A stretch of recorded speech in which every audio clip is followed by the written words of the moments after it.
Je vous propose de débuter et puis les derniers vont nous rejoindre.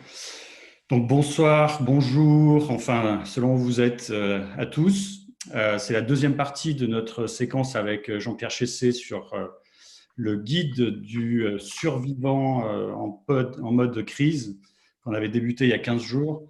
Donc aujourd'hui, presque 500 inscrits pour cette deuxième édition. L'idée, c'est après les approches très pragmatiques de Jean-Pierre, c'est de continuer et de voir comment on évolue dans ce cadre-là, de mesurer un peu les efforts et de voir avec vous comment vous avez mis ça en place. Donc de manière très pragmatique et instaurer un suivi. Alors, en intro, on vous propose de partager ce que l'on a mis en place chez French Founders, puisque cette séquence a fait écho, et on l'a appliqué directement. Donc, l'idée, c'est une petite intro. Je vais vous partager ça pendant 3-4 minutes. Ensuite, Jean-Pierre et Riyad prendront la main et on poursuivra sur des retours d'expérience de certains membres qui l'ont partagé avec nous, et puis d'autres recommandations de Jean-Pierre. Alors en fait, chez French Founder, ça a fait écho puisqu'on est en forte croissance, plus de 50 salariés dans le monde aujourd'hui. Et donc, évidemment, beaucoup de questions avec cette crise-là. Jamais autant d'activités chez nos membres. Concrètement, aujourd'hui, ça n'a jamais été aussi intense entre nos membres, les échanges, et avec un petit paradoxe, puisque une partie significative de nos revenus arrive des partenariats, donc en B2B, et on sent une contraction, en fait, une incertitude chez nos partenaires dans cette phase-là. Donc certains qui commencent à décaler un peu des paiements, on se posait des questions, donc décaler leur prise de décision. Donc on a voulu agir très vite et ne pas attendre dans cette phase-là. Et donc on a suivi quelques recommandations, notamment de Jean-Pierre. On a constitué une cellule très vite qui se réunit tous les jours. Donc 7 managers tous les jours avec des prises de décision très pragmatiques, sans arrêt, construction d'un plan. Donc notre focus, il a été d'aller sur un plan à 6 mois, donc directement, avec l'idée de ne pas avoir tous les 15 jours, tous les mois à réajuster constamment plutôt à la baisse. On s'est dit, ça va être 6 mois difficiles. De toute façon, construisons un plan à 6 mois et on le suivra avec des périodes très courtes pour regarder comment on l'ajuste. Donc, on a créé ce plan à J+8 après avoir commencé cette démarche avec nos managers. On l'a présenté à notre board, donc assez vite.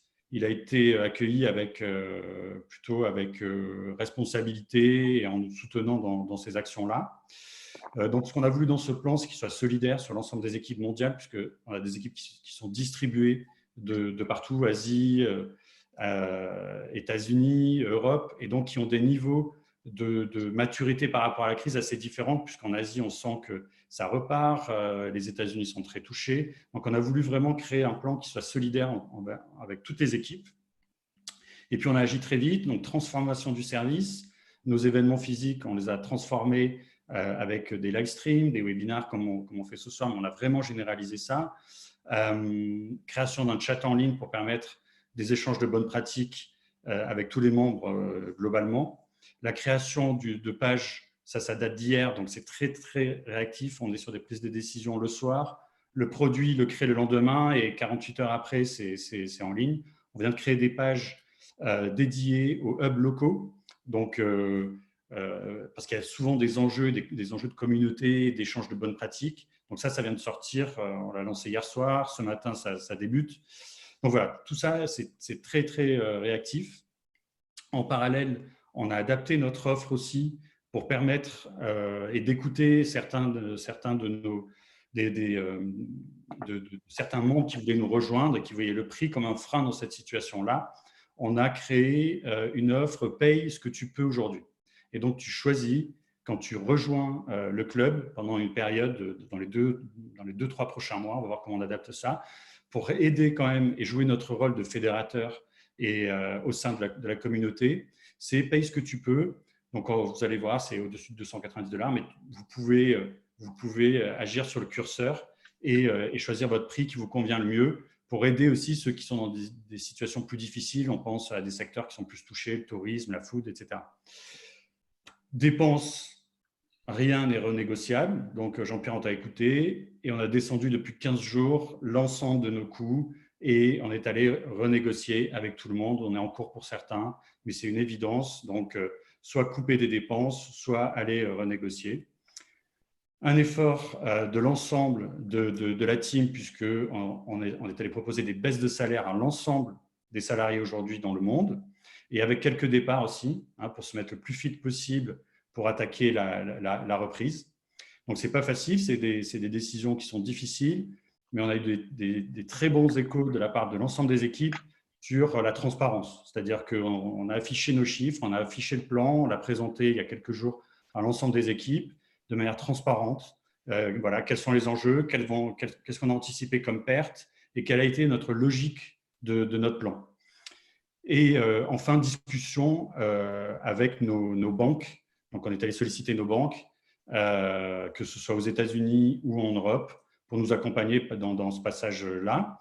Et évidemment, au courant de nos investisseurs, dans le cas de besoin de financement, de bridge éventuel au cours de, si on devait faire appel à cette mécanique-là dans les prochaines semaines. Donc, on a vraiment activé l'ensemble des leviers et tout de suite, c'est-à-dire sans attendre, pas se dire dans 2 mois, on verra si jamais vraiment on va activer. Non, on a voulu tout activer pour se mettre toutes les armes de notre côté et plutôt avoir des bonnes nouvelles et plutôt être dans un esprit positif avec l'ensemble de la team, se mettre en mode affronter l'épreuve.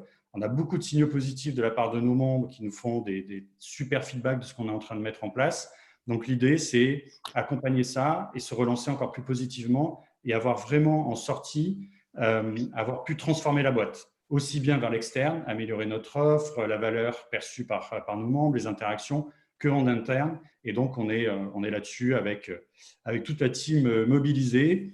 On a raccourci nos séquences aussi pour piloter, donc des séquences qui étaient avant peut-être mensuelles, on les a réduites à hebdo. Des séquences hebdo, on les réduit à quotidien, c'est-à-dire qu'on pilote vraiment ça tous les jours, focus, notamment avec Benoît, donc, où on agit ça, le CEO, avec qui on agit vraiment au quotidien. Donc, la première chose avant de débuter, c'est merci aux équipes French Founders. Je sais qu'il y en a certains qui sont sur le call. On a vraiment, on sent un esprit de cohésion qui est super fort et on est armé pour aller affronter cette épreuve. Deuxièmement, merci à toi, Jean-Pierre, de poursuivre la discussion. C'était important de ne pas le laisser voilà, sur les premières recommandations, mais d'aller continuer le dialogue avec l'ensemble des CEO qui sont présents aujourd'hui. Merci, Riyad, d'animer tout ça. Et je vous souhaite de bons échanges. À bientôt. Et encore, merci à tous les participants, presque 500 inscrits aujourd'hui sur ce webinaire. Riyad, je te passe la parole. Merci beaucoup, Vincent. Alors, classique, je refais juste un petit point technique pour ceux qui nous rejoignent en cours de route. Sachez que tous vos micros sont en mute. Et si vous souhaitez poser des questions à Jean-Pierre, il y a un petit onglet Q&A en bas de votre écran d'ordinateur ou de téléphone, à travers lequel vous pouvez poser des questions à Jean-Pierre.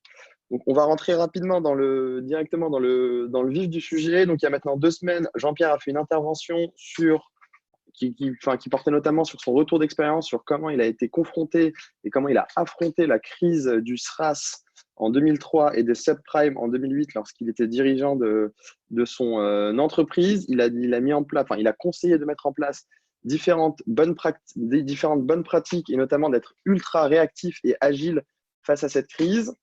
C'est des mesures que nous avons mis en place chez French Founders, que beaucoup d'entre vous avez mis en place dans vos entreprises respectives.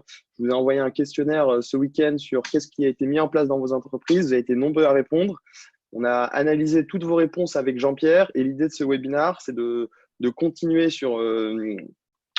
là-dessus et de vous donner d'autres conseils pratiques, notamment sur la suite de la crise. Donc, sans plus attendre, ce que je vous propose, c'est de commencer très rapidement en 2 minutes, Jean-Pierre, si tu veux résumer ton intervention précédente et expliquer quels étaient les principaux plans d'action que tu avais conseillé de mettre en place. Et ensuite, on rentre dans le vif du sujet pour recontextualiser pour tout le monde.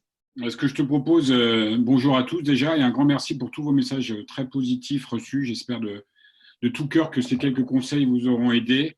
En tout cas, vous auront aidé à sécuriser la survie de votre société, mais surtout à la rendre beaucoup plus forte. Donc pour moi, c'est tout ce qui m'intéresse. Et si on arrive à sauver et à rendre de jeunes sociétés beaucoup plus solides post-crisis, c'est juste génial. Donc, je vais revenir un peu sur les points que j'avais présentés en deuxième partie. D'abord, je voudrais faire, l'agenda il va être assez cadencé. Moi, je vais faire un point macro d'abord sur la crise, 2 semaines, puisqu'il faut tenir compte de l'environnement. Un feedback, les retours d'expérience du premier webinaire. Donc là, je parlerai un peu des conseils.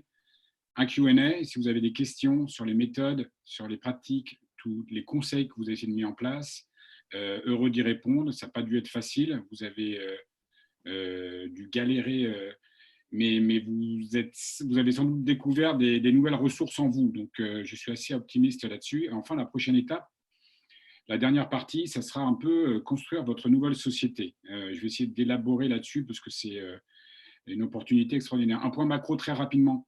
Clairement, le scénario catastrophe, c'était la bonne approche. Je pense qu'on est véritablement en gestion de catastrophes, aussi bien sanitaires qu'économiques. Un ralentissement des décès en Italie, mais c'est quand même pas... ça devait venir quelques jours avant, mais aujourd'hui, ça reste toujours aussi grave. Clairement, l'Espagne, l'Angleterre, on n'est qu'au début de la crise, il y a une accélération. Aux US, on est déjà à un nombre de cas hallucinant, à plus de 130 000 cas. Le docteur Fauci, quand même, qui est très important, qui est le membre de la CDC, qui fait partie du gouvernement de la Task Force, a annoncé ce week-end à peu près 100 000 à 200 000 morts aux États-Unis, alors qu'on n'en est qu'à 2 000. Donc, comment va réagir la société et l'économie? C'est quand même des chiffres colossaux.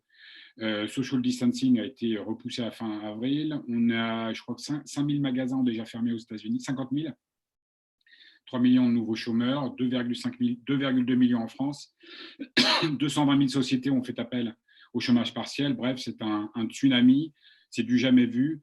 Et par contre, Trump, Cuomo, le gouverneur de l'État de New York, même le Premier ministre espagnol, essaie de mettre un peu les pieds dans la mare, de dire il faut faire repartir l'économie, ça ne peut pas durer autant. Donc les espoirs, je ne suis pas médecin, la chloroquine peut être un espoir. Une nouvelle fois, le ralentissement des décès en Italie. Donc, les mesures de confinement, ça marche. Les premiers tests anticorps mis en place aux États-Unis pour détecter si oui ou non on a été affecté, ce qui pourrait permettre un retour à la vie normale de certaines personnes. Les tests de dépistage qui s'accélèrent de manière monstrueuse, notamment avec Abbott, 5 minutes maintenant. Et donc, je pense, moi, personnellement, je vise bien une sorte de redémarrage un peu, mais très lent sur mai et juin. Mais au vu de toutes les courbes, toutes les projections, je pense que vous êtes comme moi, vous lisez énormément, on parle d'un pic dans la plupart des pays européens et aux États-Unis sur fin avril-mai, si les confinements sont maintenus.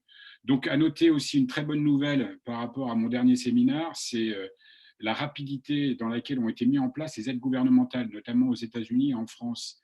Je ne l'avais pas du tout intégré, mais clairement, tout le monde a réagi de manière extrêmement agressive. Les États-Unis, donc c'est à peu près 2 trilliards, ce qui est des sommes absolument monstrueuses, bien au-delà de la crise de 2008, notamment 500 milliards pour les Small Business Enterprise et 4 milliards notamment pour les États-Unis, pour la France, pour les startups, et des mesures de financement court terme, de bridge, de sécuriser des emprunts bancaires. Bref, il y a énormément de choses qui ont été faites.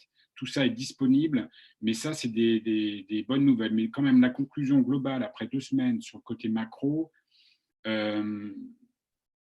garder cette agilité, puisqu'on n'a aucune visibilité. On n'a toujours aucune visibilité de ce qui va se passer dans les prochaines semaines. Donc, absolument garder cette agilité de votre entreprise, continuer ces mesures quotidiennes. On parle sans doute d'un redressement, mais pas avant un horizon de 3 à 6 mois, d'accord, minimum. Par contre, les 2 dernières semaines, et j'ai parlé à beaucoup d'entrepreneurs ces 2 dernières semaines, comme vous pouvez l'imaginer, clairement, tout le monde était en mode panique générale. Les gens passaient sur le télétravail, c'est des changements colossaux. Donc, il n'y a pas simplement, les sociétés n'ont pas simplement été affectées par cette crise en termes de, une nouvelle fois, les prospects ont disparu, baisse du chiffre d'affaires, mais elles ont aussi dû mettre en place une nouvelle méthode de management, que ne pas se voir tous les jours, c'est quand même pas facile.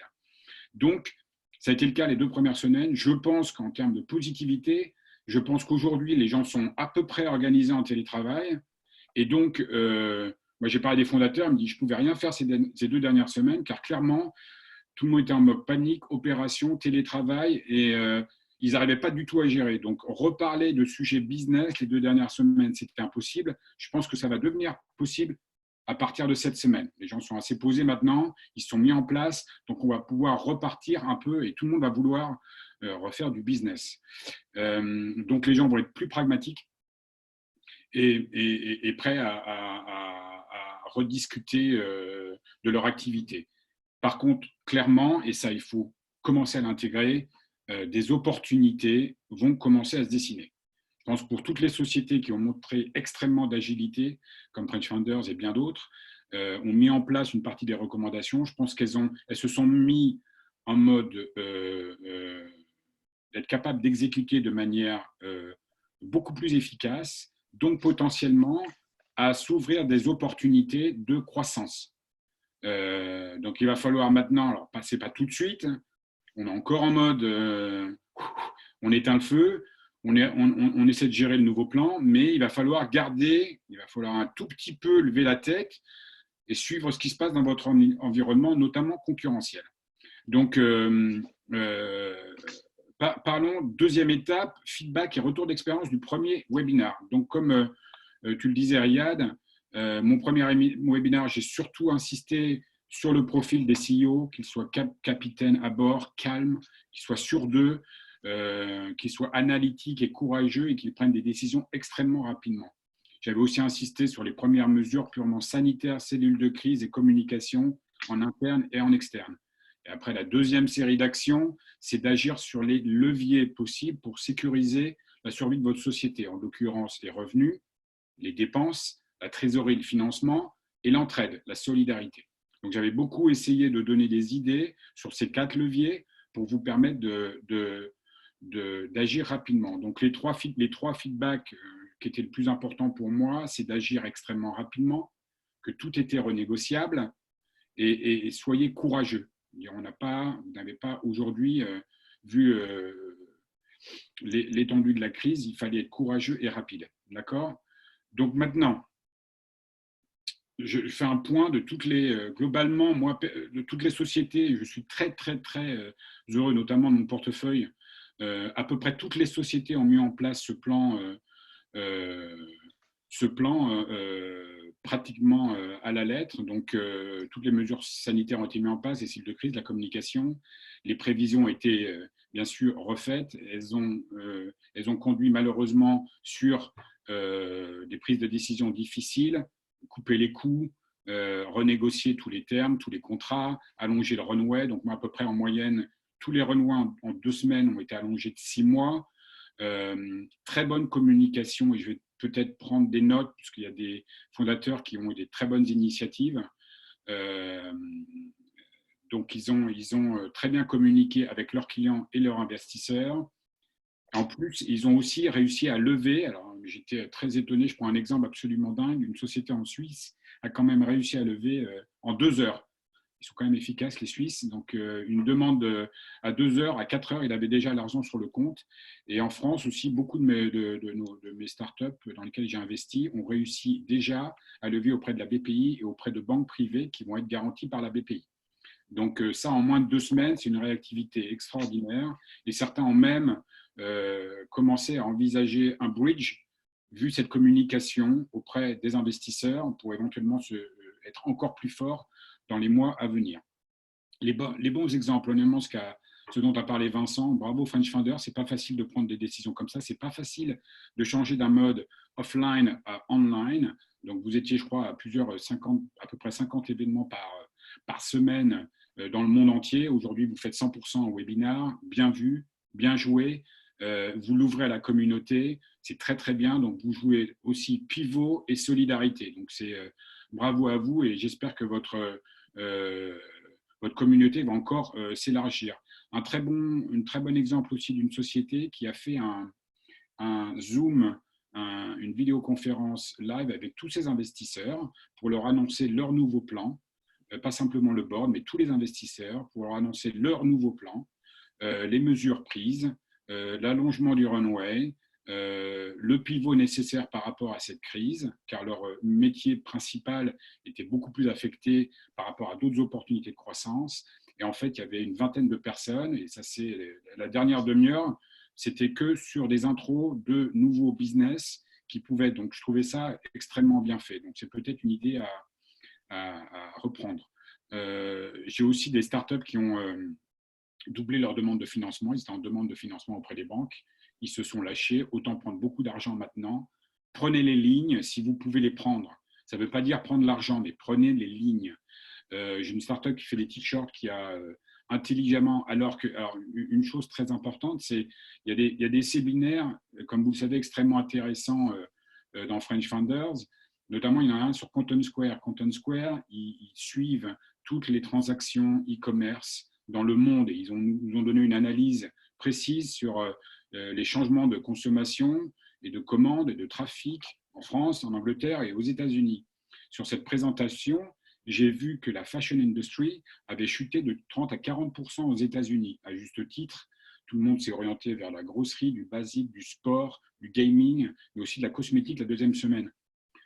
Eh bien, cette boîte dans laquelle j'ai investi a su offrir un package de une commande, j'envoie 10 masques aux hôpitaux. Résultat, elle est en croissance, elle a fait son meilleur chiffre de l'année, meilleure semaine, dans un marché qui est en décroissance de 50%.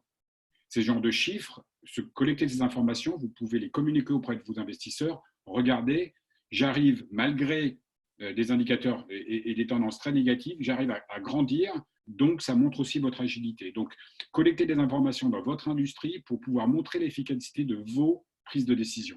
C'est très, très important. Une autre chose, quand vous communiquez aux investisseurs, soyez clair dans votre méthodologie, dans vos projections. Il faut faire attention à ne pas montrer un excès de réduction de coûts. J'ai une startup qui, à mon avis, a peut-être trop réduit ses coûts et ça peut aussi faire peur.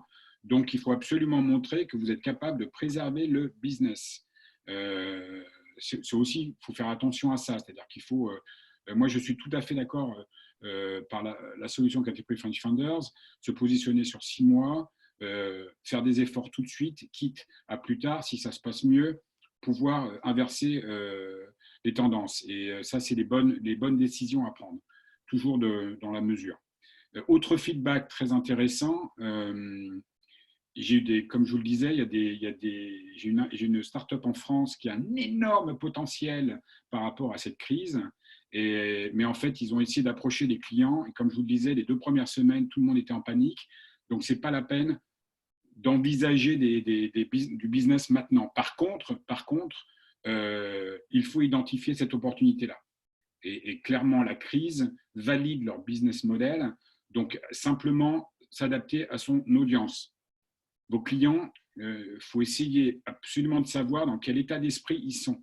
S'ils sont passés tous en télétravail, s'ils sont organisés sur 3-4 continents, s'ils sont des problèmes logistiques, ne les saoulez pas maintenant sur des propositions qui pourraient certes les intéresser, mais ils ont d'autres choses à gérer aujourd'hui. Donc attendez, s'adapter à son audience et se mettre dans la peau des clients avant de revenir vers eux. Par contre, un warning très intéressant aussi, un warning par rapport aux banques. Moi, j'ai un ami qui s'est fait matraquer par une banque qui n'a pas hésité à actionner une clause dans les documents d'emprunt, à ponctionner directement ses futurs repayments. D'accord ? Imaginez, quand on est en pleine crise, ce n'est pas le genre de situation qu'on aime, mais malheureusement, dans les contrats que vous avez peut-être signés avec les banques, vous savez, les documents tout petits, il y a un article qui vous dit si ça se passe mal, on peut ponctionner éventuellement.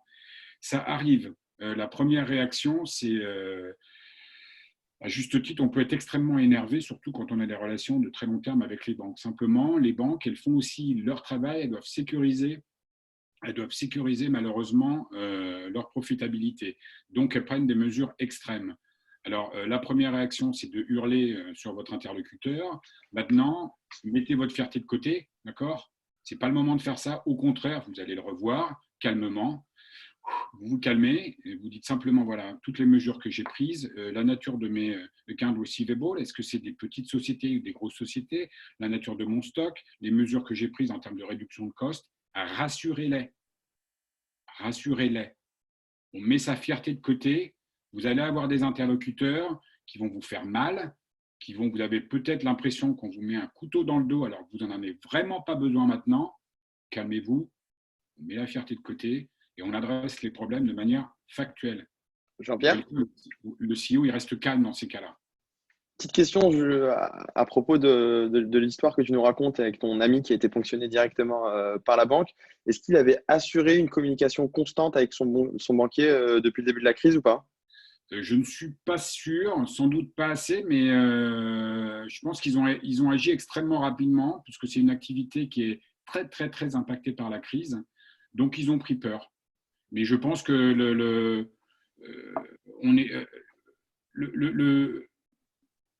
un des enseignements que vous allez devoir en tirer de cette crise-là, c'est que déjà, absolument pas avoir une seule banque. Toujours avoir deux banques.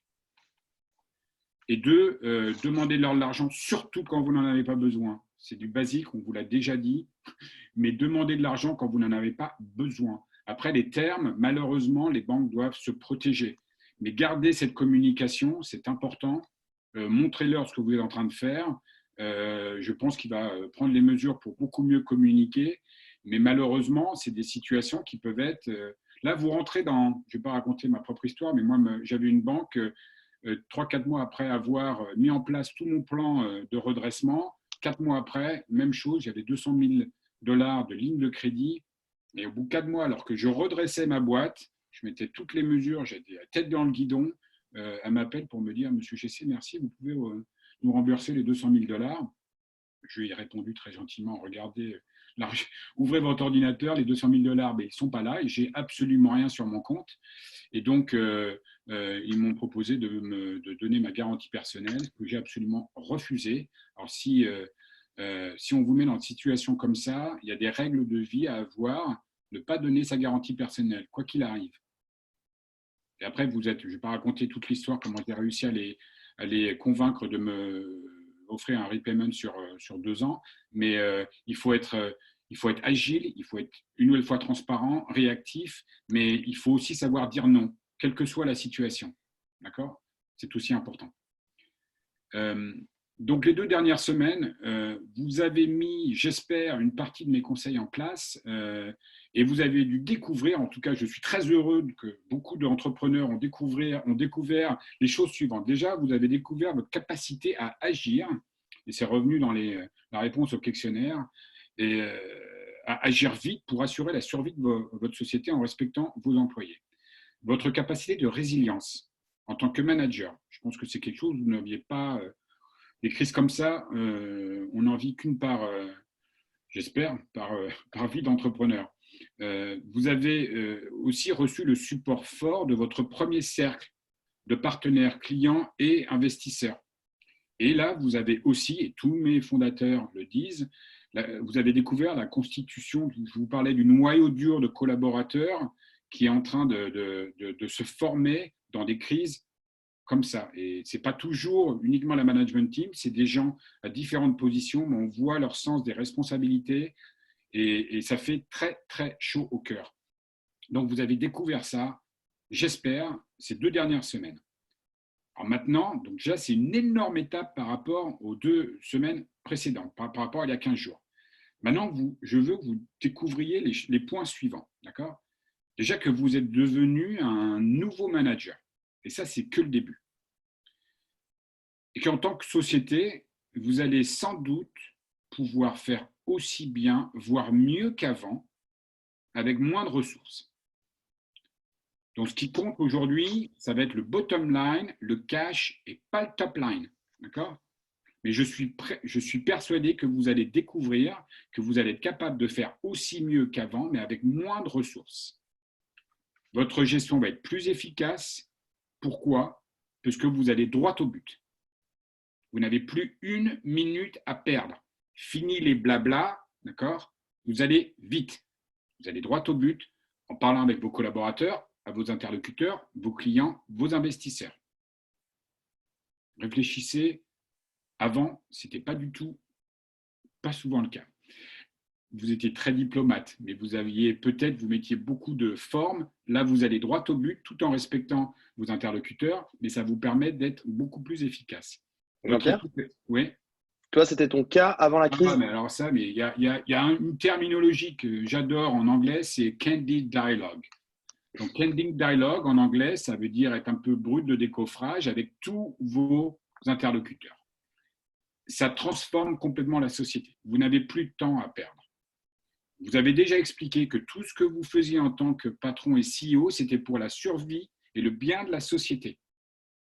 C'est intégré, les gens le savent.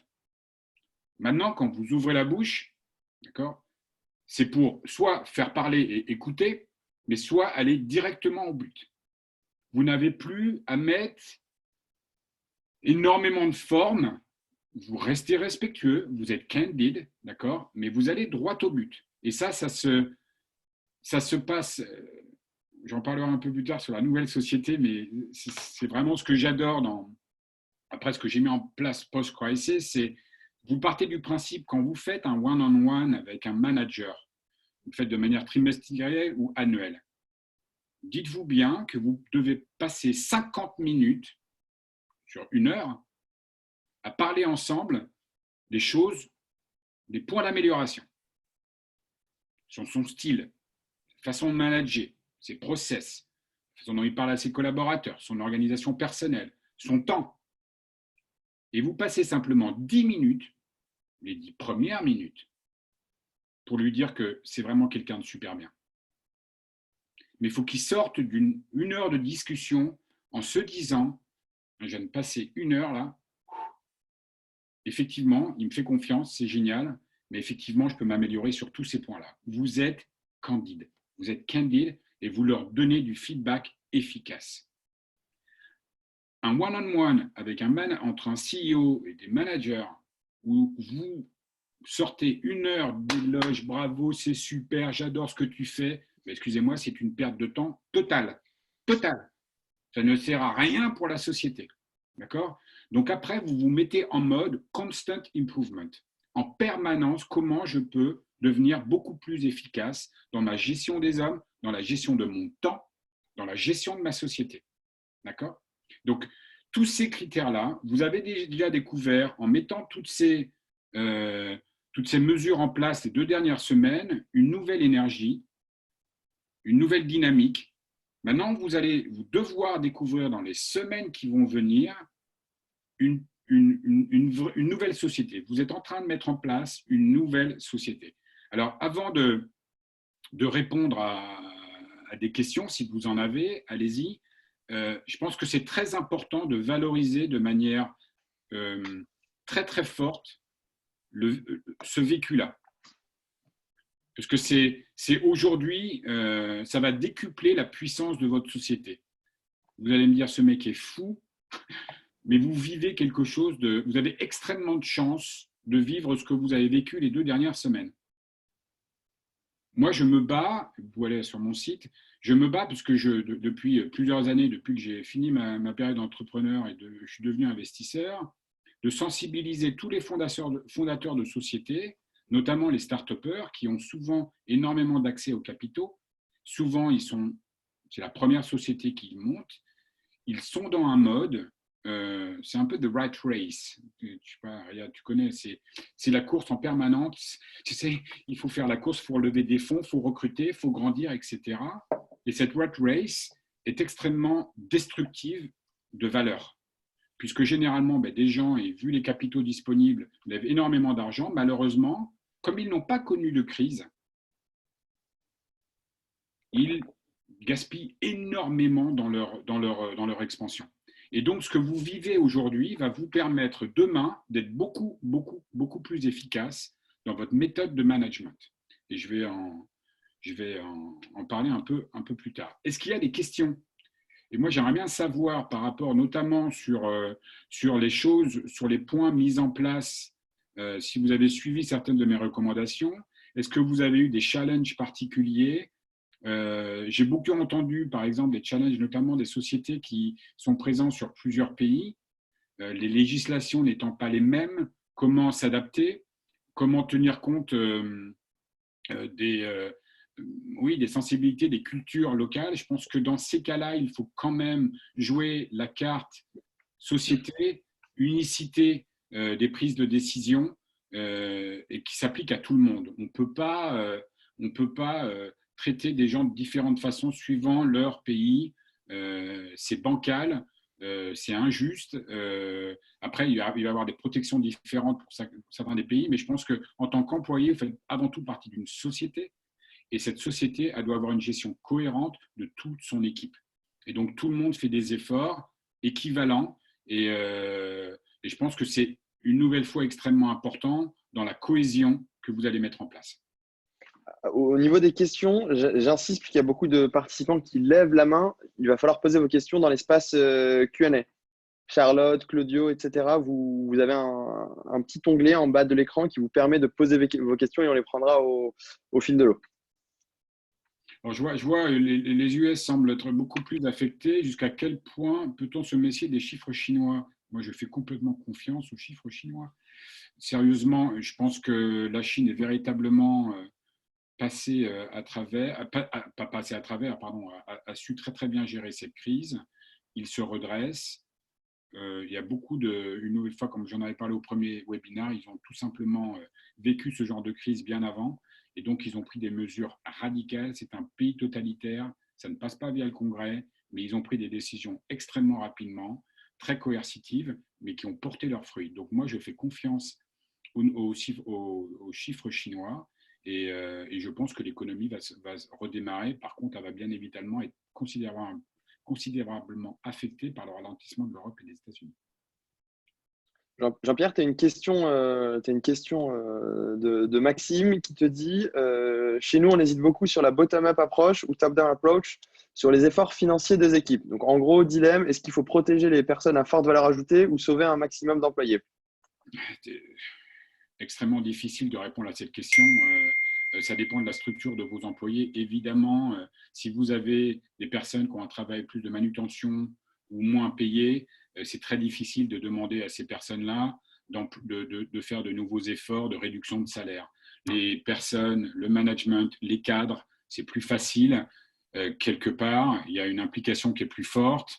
C'est très difficile. Il y a une uniformité qui peut se faire ou alors ça dépend de la position des gens. Je pense que c'est toujours bien que les patrons tout en haut montrent l'exemple avec des réductions plus fortes. Et après, il y a le management qui montre aussi l'exemple des réductions importantes et le reste des équipes. Ça dépend énormément de la structure de votre société, la structure des employés. Merci Jean-Pierre. Tu as Ludovic qui te demande dans entreprise dans l'événementiel, donc en gros, beaucoup affecté par l'absence de team building, d'incentives, de soirées, etc. Étant donné que chez les corpos, les budgets risquent d'être gelés, les prospects fragilisés. Comment tu rebondirais? Moi, je me permets juste une petite réponse, étant donné que nous, French Founders, on n'est pas une entreprise focalisée sur l'événementiel, mais on organise beaucoup d'événements. On a fait le choix de pivoter totalement sur du 100% digital avec notamment l'organisation de beaucoup de webinaires qui peuvent être une solution, à mon avis. Mais je te laisse répondre à ce sujet, Jean-Pierre. Non, mais ça fait partie des activités malheureusement les plus impactées. Donc les mois qui viennent, clairement, les team building, les événements de société vont être extrêmement ralentis. Effectivement, je pense que aujourd'hui, il y a des sites, d'ailleurs on pourra vous les envoyer, qui sont des sites d'événements qui intègrent offline et le online, donc complètement valoriser l'expérience via le online. Il y a des sociétés, il y a des startups qui ont levé d'ailleurs beaucoup d'argent récemment sur ces thématiques-là. Donc, comment offrir une expérience équivalente d'un team building ou d'une société événementielle, mais le faire online. Donc, regardez, il y a des sociétés qui ont Runway, un truc comme ça, ou une société comme ça qui a fait ça. Et donc, jouer sur ces pivots me paraît malheureusement indispensable. Okay. Il y a une question de Lina. Le changement de paradigme, donc KPIs, c'est une chance. Comment la saisir? Alors, je vais parler plus des nouveaux KPI. Suite à cette crise, en fait, post-SARS en 2003, je suis devenu quelqu'un bizarrement, pour ceux qui me connaissent, bizarrement extrêmement discipliné en termes de management.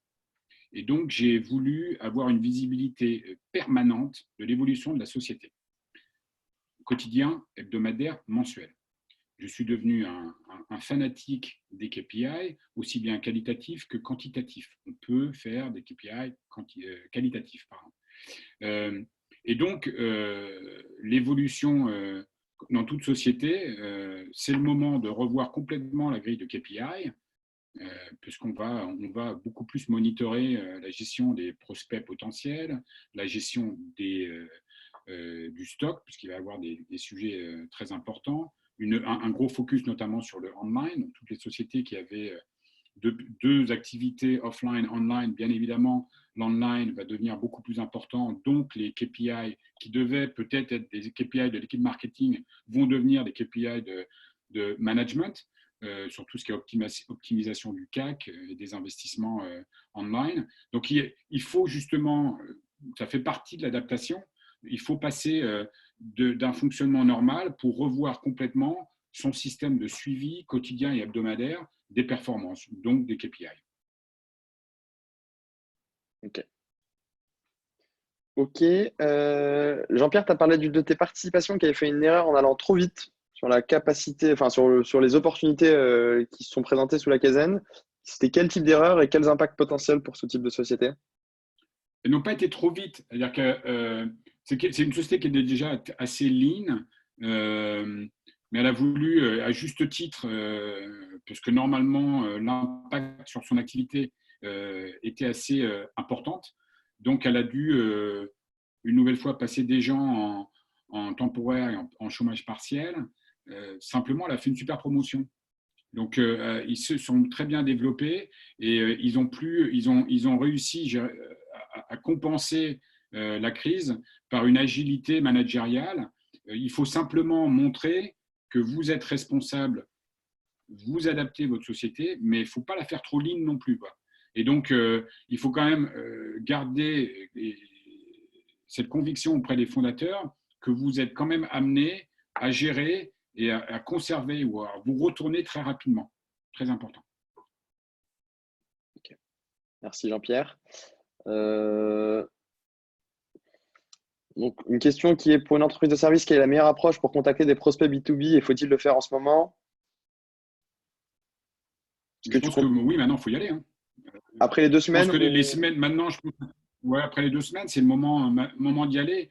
Vous verrez, vous aurez un son de cloche. Bon, les prospects, comme j'en avais, je pense que c'est les gros prospects, les gros clients sur lesquels vous avez travaillé depuis quelques mois, je pense qu'il faut oublier quand même. Mais il y a peut-être, par rapport à vos activités, des pivots potentiels à faire. Et là, je pense que tout le monde va vouloir se remettre dans une mode, je veux faire du business. Quoi. Je peux pas, le business ne peut pas s'arrêter. Je suis affecté, je veux saisir des opportunités, donc allez-y. Allez-y. J'ai vu une question sur les opportunités. Oui, vous allez en avoir énormément. Et moi, je trouve ça extrêmement énergisant de dire, attends, j'ai pris les bonnes décisions, j'ai mon équipe, elle est réduite, mais j'arrive à faire aussi bien qu'avant, et voire mieux, avec des ressources plus humaines et financières limitées. Donc, je suis plus solide. J'ai mon équipe d'investisseurs autour de moi qui me soutient. Voilà. Et là, au bout de quelques semaines, une fois que ça s'est démontré, une fois que le PNL commence à s'équilibrer, on voit la structure de marge, ça se stabilise alors que la crise continue de faire très très mal. Mais là, vous vous dites que vous êtes en position favorable pour pouvoir saisir des opportunités. Saisir des opportunités, c'est quoi? C'est autour de vous, il y aura des gens qui n'auront pas eu le courage ou l'intelligence ou la capacité de réagir aussi rapidement. Il y a peut-être des équipes à intégrer. Il y a peut-être des talents à intégrer. Il y a peut-être des opportunités de fusion non-cash, car vous, si vous avez, imaginez dans des cas de figure où vous avez levé récemment, il y a 5-6 mois sur des valos assez confortables, vous avez des sociétés, des concurrents potentiels qui, pour des raisons X, Y, n'ont pas eu cette agilité-là, ont des problèmes de trésorerie et n'arrivent pas à s'en sortir. Allez les voir. Allez les voir. Si vous pouvez récupérer ou intégrer leur business, ils ont développé un savoir-faire, intégrer leur business. sans cash. Vous pouvez très, très bien valoriser votre développement, votre réactivité par rapport à une valeur de société d'il y a 6 mois, et eux avoir une valeur de société malheureusement qui sera très discountée par rapport à leur situation cash. Donc, vous pouvez fusionner et vous retrouver potentiellement 2 à 3 fois plus gros en ayant simplement cédé 5-10% du capital. Ça peut se faire, ça peut s'envisager. En tout cas, votre agilité, ça va être aussi dans les prochaines semaines de lever la tête et de regarder ce qui se passe autour de vous. Les opportunités, vous allez en avoir. Et une nouvelle fois, ça peut se passer de manière extrêmement respectueuse, mais c'est votre devoir aujourd'hui d'essayer de regarder un tout petit peu au-dessus. D'accord ?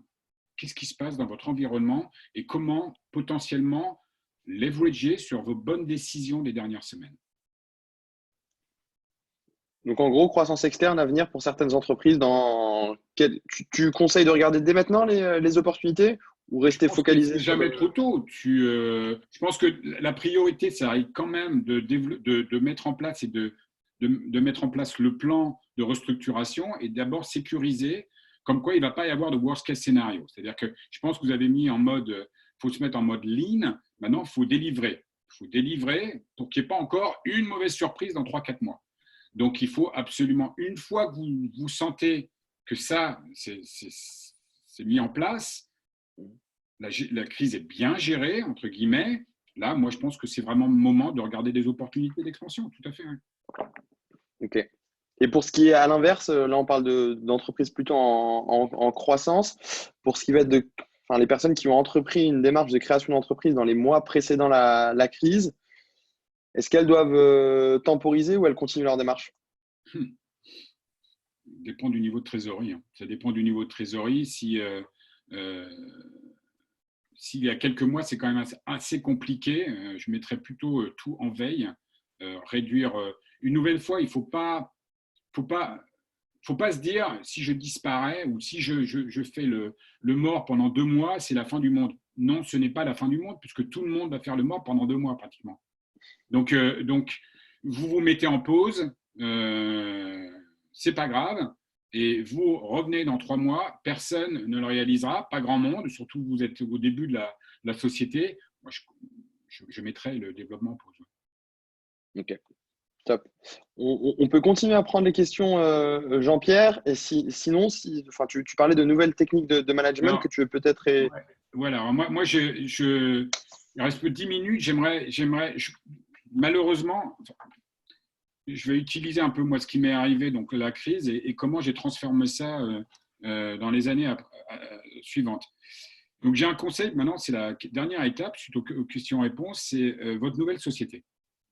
Vous êtes en train de construire votre nouvelle société. Aujourd'hui, là, ça a commencé. Ce que vous aviez avant, vous pouvez oublier, c'était bien, ça marchait, c'était rigolo, d'accord ? Là, vous créez une nouvelle société, vous créez une nouvelle culture. Donc, mes conseils pour les 2 prochaines semaines, les 2 prochains mois, les 2 prochaines années, voire les 2 prochaines décennies, eh bien, ne changez rien. Ne changez rien de cette nouvelle culture que vous venez de mettre en place.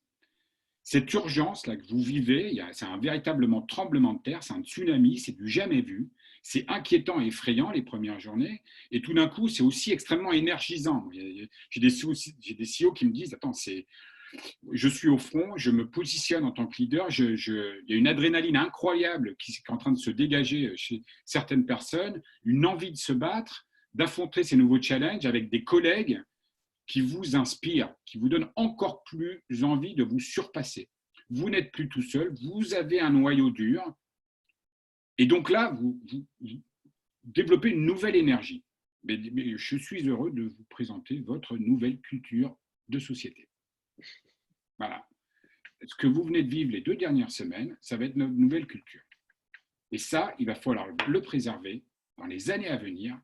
Ça fera la force de votre société. Alors, par contre, ça ne suffit pas. Après la crise, donc vous avez cette nouvelle énergie qui est en train de se mettre en place, vous êtes extrêmement discipliné, vous êtes sharp, vous prenez des décisions rapidement, vous ne perdez pas de temps. Il faut trouver absolument le moyen de continuer à mettre cette culture, à préserver cette culture. Alors moi, après la crise, après la SARS en 2003, en fait, j'ai préservé cette culture de l'urgence pendant 2 ans, plus par nécessité que par envie. Il fallait que je rembourse ma dette, il fallait que je survive, donc j'étais la tête dans le guidon. Après les 8 années suivantes, donc 2003, donc 2006, je l'ai fait par envie. J'ai préservé cette culture par envie, puisque j'ai découvert les bienfaits absolument hallucinants de cette culture. Donc, moi, en 2006, ça devenait un peu compliqué. Je commençais à avoir 4 bureaux. Il y avait 4 entrepôts sur toute la Chine, la taille d'un continent, la logistique, c'était compliqué. Je faisais à peu près 10 millions de chiffre d'affaires, de dollars. J'avais de moins en moins de dettes et je grandissais de 40% par an. Et j'avais cette culture que j'avais préservée, donc plus par nécessité que par envie, mais je voyais véritablement les vertus de décider extrêmement rapidement. Alors, j'ai rejoint une organisation qui s'appelle YPO, que certains de vous connaissent peut-être, qui s'appelle Young President Organization. C'est simplement des entrepreneurs, c'est très connu aux États-Unis, c'est 10 000 personnes. Ces entrepreneurs qui se réunissent très régulièrement, une fois par mois. On a tous des sociétés qui font plus de 10 millions de dollars et on échange sur la vie, sur la famille, sur le management et sur tous les challenges qu'on peut avoir en tant qu'entrepreneur.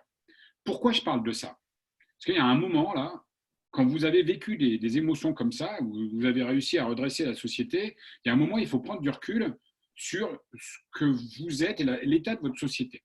On ne gère pas une société de la même façon si elle fait 1, 5, 10, 20, 50, 100 millions. À 10 millions, quand on passe à un état de 60 personnes et plusieurs bureaux, il faut commencer à réfléchir sur une vraie structuration. Donc, j'ai commencé à écouter des consultants, lire sur les méthodes de management et beaucoup mieux gérer cette crise. Donc, grâce à cette communauté, et d'ailleurs, je pense que French Founder, quelque part, c'est un peu ça aujourd'hui. Ce qu'on fait aujourd'hui, c'est de l'échange, c'est ouvrir des perspectives.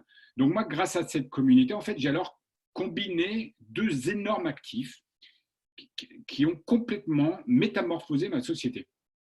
Et ça permet de construire ce que je pense être véritablement une machine de guerre, mais en autopilote.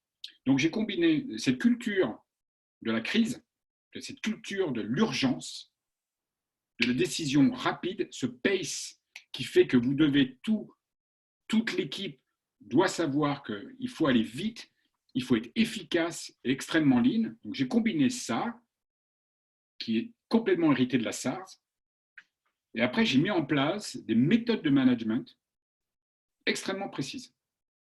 Alors, je ne peux pas vous présenter parce qu'il ne reste que 5-10 minutes, mais je suis heureux de vous partager.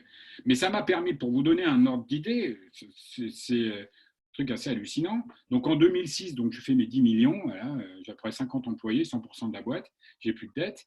En 2006, je vais passer de 2006 à 2014, donc de 10 à 200 millions de dollars, donc x20, pratiquement en autofinancement, x20, en mettant cette combinaison de culture et de méthode de management.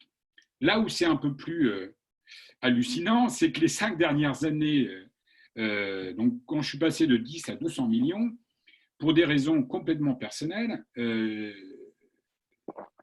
je travaillais que 2 tiers du temps. Donc, 1 tiers du temps, j'étais à 12 000 km de ma société, donc je n'étais pas en Chine.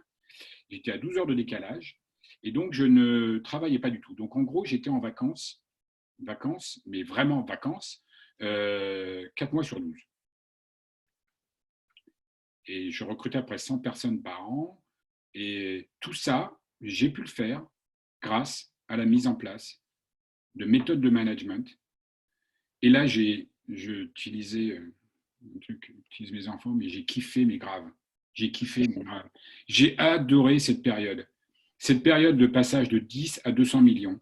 Alors, ça vous paraît hallucinant si je vous dis ça maintenant? Je n'aurais jamais réussi à faire ça si je n'avais pas vécu la crise de la SARS. Ce que vous vivez aujourd'hui, là, va vous permettre d'être beaucoup plus fort et efficace dans votre société. C'est un acquis, là, ce que vous faites aujourd'hui, c'est un acquis que des milliers de fondateurs, qui même ont levé 5, 10, 15 millions, n'ont pas. Vous avez une société, une très bonne société, c'est great execution. C'est pas le funding qui fait une très bonne société, c'est son exécution. Et son exécution dans l'urgence, moi, c'est ce que j'essaie de convaincre tous nos fondateurs de gérer comme ça. Oui, parfois, il faut lever des fonds, mais il faut toujours gérer comme si c'était la dernière levée de fonds. Il faut toujours gérer comme si vous aviez simplement 2 mois de runway. Il faut toujours gérer dans cette urgence. Donc là, ce que vous êtes en train de vivre, il y a beaucoup de gens qui ne l'ont pas vécu. Mais c'est l'avantage fondamental de vivre ça. Et je vais sortir un poncif, mais combien de fois vous avez entendu des fondateurs vous dire, tu sais, j'ai vraiment appris quand j'étais au pied du mur, au fond du seau. Je suis certain que sur 250 qui sont là aujourd'hui, énormément. D'accord, mais moi, j'ai pas envie de vivre ça, ça va quoi. Mais non, tout le monde, il y avait Olivier Pommel qui est patron de Datadog, qui aujourd'hui pèse 10 milliards. L'autre jour, est en présentation French Tech, Olivier dit la même chose.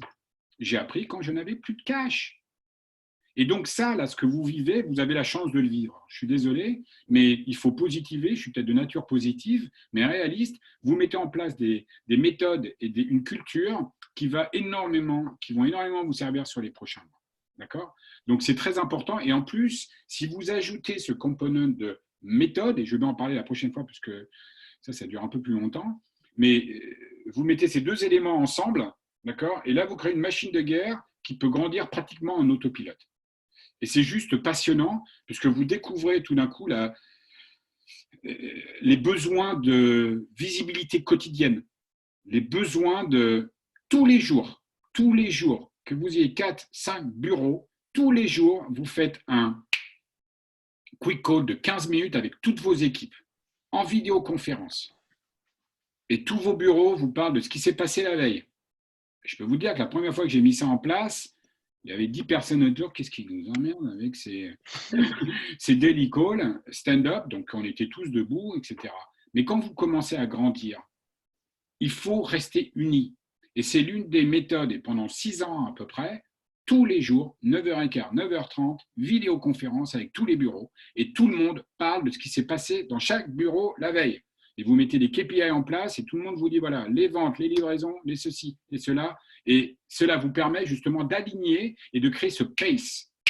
J'utilise toujours ça, ce pace, où là, vous créez une dynamique absolument fondamentale et qui vous permet de gérer une croissance de 50% par an extrêmement facilement, voire plus.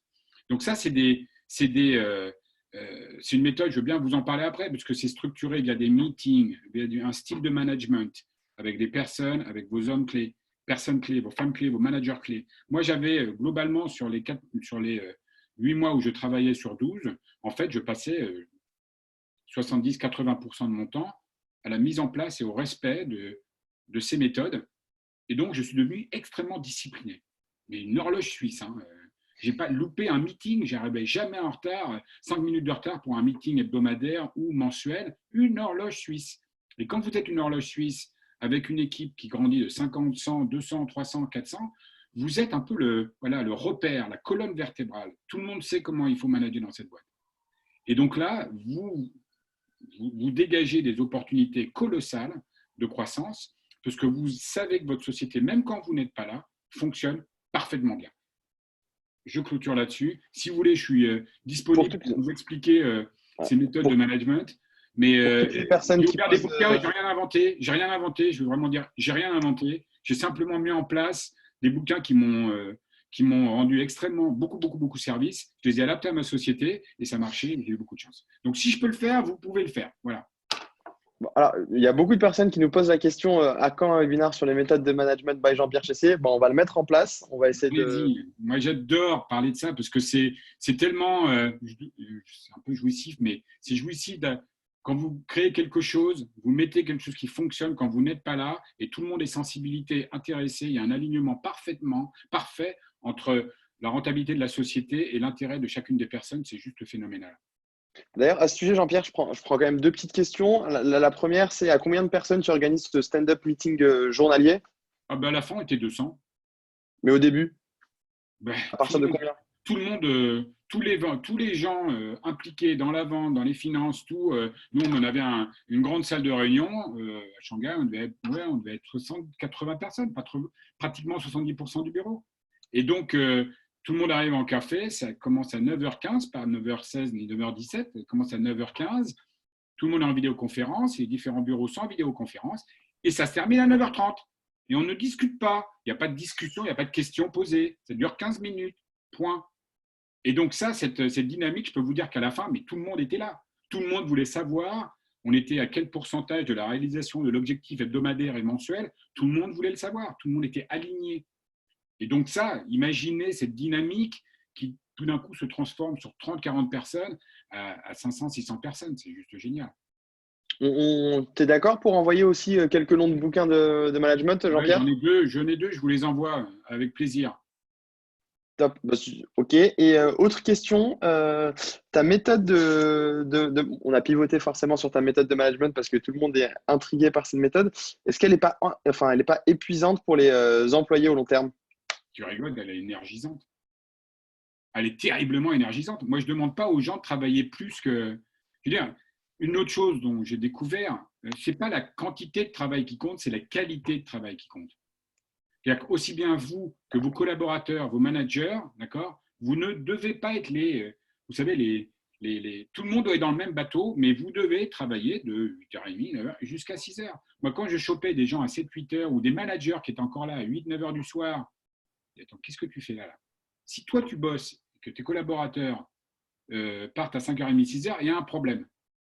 Vous devez tous être alignés et travailler de la même façon. Donc, c'est très important d'aligner cette culture, mais ce n'est pas du tout épuisant, justement, c'est énergisant. Par contre, il faut le faire dans le respect une nouvelle fois et ne jamais tirer sur la corde, bien évidemment. Top. Et autre question de Guillaume d'ailleurs, à quel type de boîte et d'activité la culture crise est-elle adaptée sur le long terme? Est-ce qu'il y a un juste milieu entre court terme et long terme ou a priori ça marche pour n'importe quel type de boîte, La la méthode? culture KPIs? La culture crise. Enfin, la culture crise que Non, tu non, maintenant. la culture crise, vous la transformez bien évidemment, mais par contre, vous préservez le côté urgence. Et vous la transformez, vous n'êtes pas dans 3-4 mois, j'espère que vous n'aurez plus de cellules de crise. Par contre, vous avez découvert la vertu incroyable d'échanger quotidiennement. Là, vous allez passer du mode crise au mode management, visibilité de ce qui se passe la veille, traçabilité et vraiment comprendre si vous êtes dans les budgets. Et donc, vous allez adapter le contenu, mais par contre, vous allez garder cette dynamique de l'urgence et de rapidité d'exécution. Et le fait que chaque personne dans l'équipe contribue énormément. C'est-à-dire que vous êtes ensemble, vous alignez les intérêts de tout le monde, vous êtes dans le même, voilà, vous êtes dans le même bateau.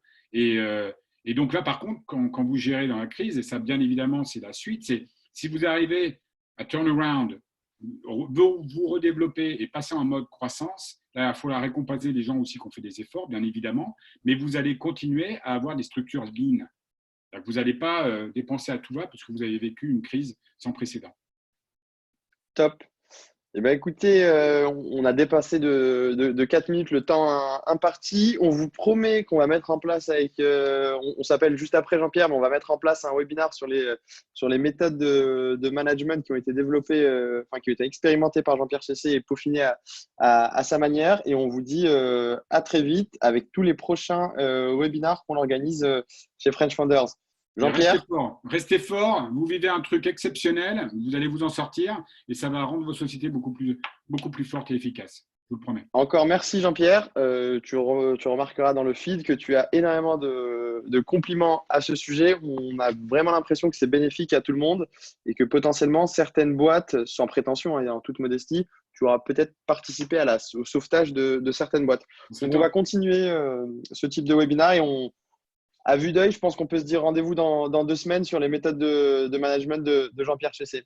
Avec plaisir. Merci à tous. Merci à tous et on vous dit à très vite. Au revoir.